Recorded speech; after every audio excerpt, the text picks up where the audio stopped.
Welcome back to Creative Excuses, where we make excuses to be creative out of the video games that we play. We're back with another ESO build video for what I'm calling the One Death Necromancer. This build is designed to be a build that can help you and me both learn to solo some veteran DLC dungeons. The build is super simple to play, probably overly simple if we're being honest, but that just gives us room to focus on the boss fight and learn the mechanics. Remember though, this video is not a guide in itself. For the detailed guide, check the video description where you'll find a link to the written build that you can follow on Alcast's build editor on esohub.com. The written guide there will include both the setup that I'm using here and a few alternate setups that can help for certain kinds of content. For the rest of this video though, I'm going to walk you through some of the basic issues with soloing veteran DLC dungeons and how this build manages those problems. Before we jump in though, go ahead and hit that like button for more fun builds like this one. It really helps the channel out and pumps me up in the YouTube algorithm. Also, if you ever want to hang out or chat about my builds or videos, I live stream over on twitch.tv/creativeexcuses. Right now, on Wednesdays, my wife Shelby and I are playing through Spider-Man Remastered on PC together, and might be playing something else soon, who knows. And then on Thursdays and Sundays, I play ESO, mostly making and testing builds, banging my head against the wall soloing dungeons, and hosting a dragon hunting event most weeks. I'd love to see you there. Alright, let's jump into it.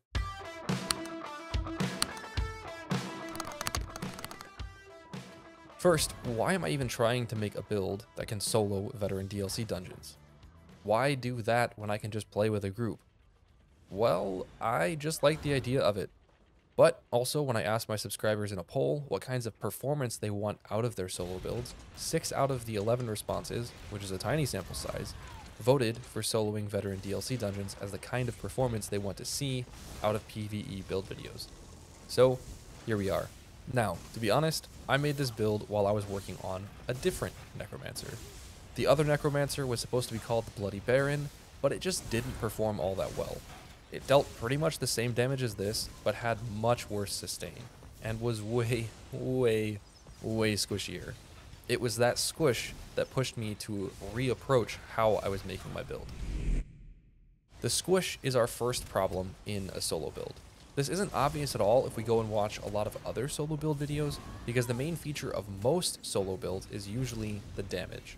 Sometimes we see builds say that you can't die with this, but most of the time the videos focus on the damage potential. But the first problem any solo build has to answer is, how will I survive? Because if you're dead, you aren't soloing anything. Now, there are 4 main ways that I can think of to build for survivability as a solo build in ESO. 3 of them correspond with the different roles, and one of them is fairly unique to solo builds. The first is building a crap load of healing skills, just like a healer. Healers in ESO have a lot of jobs, but their primary job, of course, is to aid their group's survivability by healing their faces off. If you can provide yourself 10,000 healing per second, you can survive a lot of incoming damage, right? Slot a restoration staff on your back bar and go to town with a healing rotation on one bar and a damage rotation on the other. Not a bad idea, but not a great idea. You end up spending half of your time healing instead of dealing damage, which will slow your fights way down. This is not the method that I used. The second is by replacing your healing skills with a healing set. Namely, the strongest potential healing set in the game, Ring of the Pale Order. Ring of the Pale Order completely replaces most heals when soloing because you can just build more damage and get big heals from that. Every damage over time skill comes with a heal over time. Every direct damage hit becomes a potential burst heal. Can you slam the enemy with a 30k crit? That's a 6k heal every time you do that.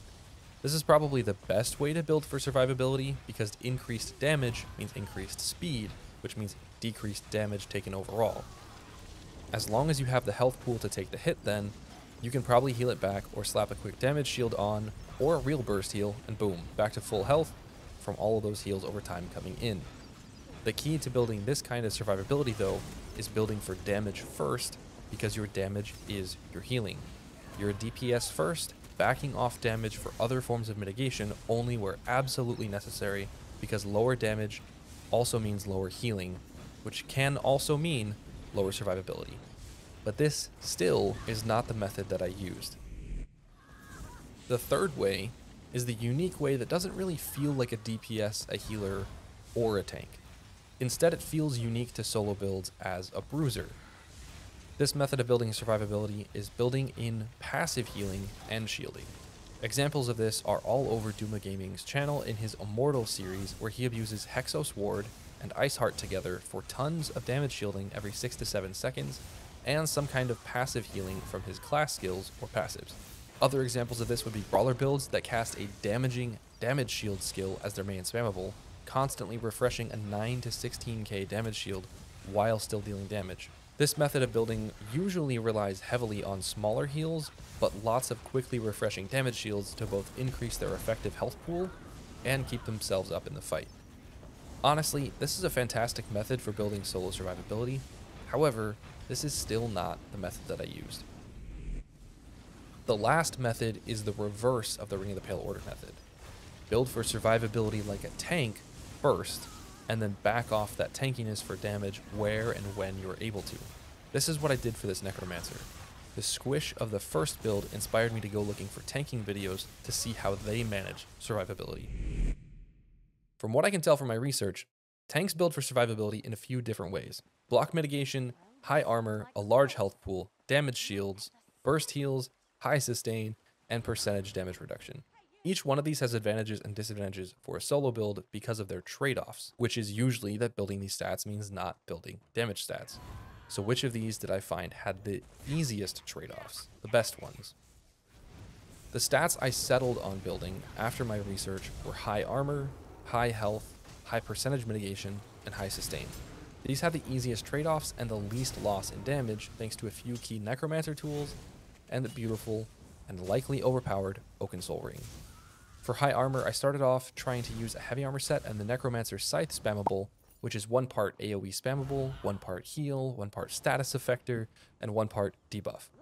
The debuff that the Scythe provides is on-demand off-balance, so I wanted to combine that on-demand debuff with the Armor of Truth armor set, which boosts my weapon and spell damage by a massive 450 after hitting an off-balance target. This was great on paper, but garbage in practice. Even with Artaeum Takeaway Broth, a stamina recovery glyph, and some other sustain tools, I just could not manage a full DPS rotation for the amount of time I needed because my damage was also super low. At the time, I was trying to build for armor and block mitigation by using a sword and shield, but the damage just wasn't there. My sustain was awful and my damage was too, so I had to pivot. This is where I decided to go back to Old Faithful, a heavy attack build. Heavy attack builds are all the rage right now because of their simplicity and their relatively high damage output thanks to the various heavy attack boosting sets.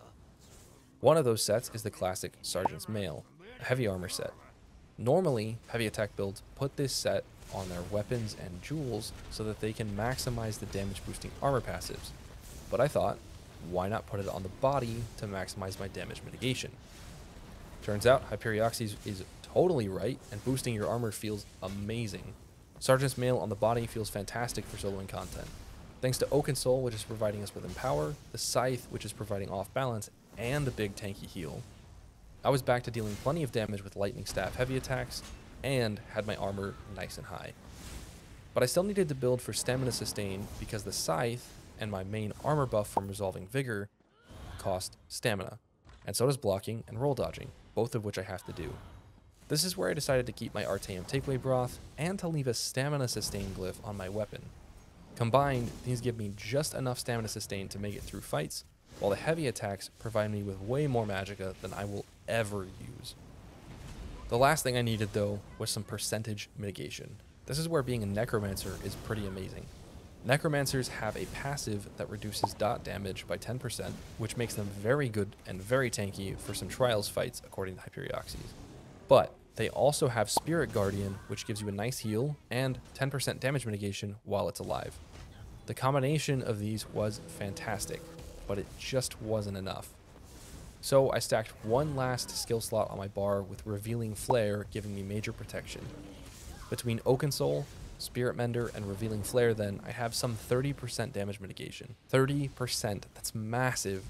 Stack that on top of my armor and the ability to block, and it's clear why I can absorb some pretty nasty hits from these veteran DLC dungeon bosses. One last note though, this build would not work without being able to deal a reasonable amount of damage. And for that, I really have to say that heavy attacks are a bit cracked. I think they should stay cracked like they are right now, but they are pretty busted. The percentage increase from Empower and off balance is just so ridiculously high that a super tanky build like this one, I can still parse like 30k on a 3 mil dummy with just heavy attacks elemental susceptibility, and the occasional scythe and ult. That's insane. This build and builds like it have really let me feel the power creep in the game for the first time, where usually power creep has been reserved for the top end players in coordinated groups. I really hope that the developers are able to bring back some of this kind of power to light weaving focused builds without having to be as perfectly optimized as they do right now. I hope they can bring the floor up without blowing out the ceiling, because right now it just doesn't feel that rewarding to play light attack weaving builds, except for my sorcerer, which I still love to death. Alright everyone, thanks for watching. Remember, you can find the written guide below with weights, traits, skills, race choices, and armor sets at the link in the description. Let me know what other kinds of builds you want to see in the comments, and I'll see you all in the next excuse.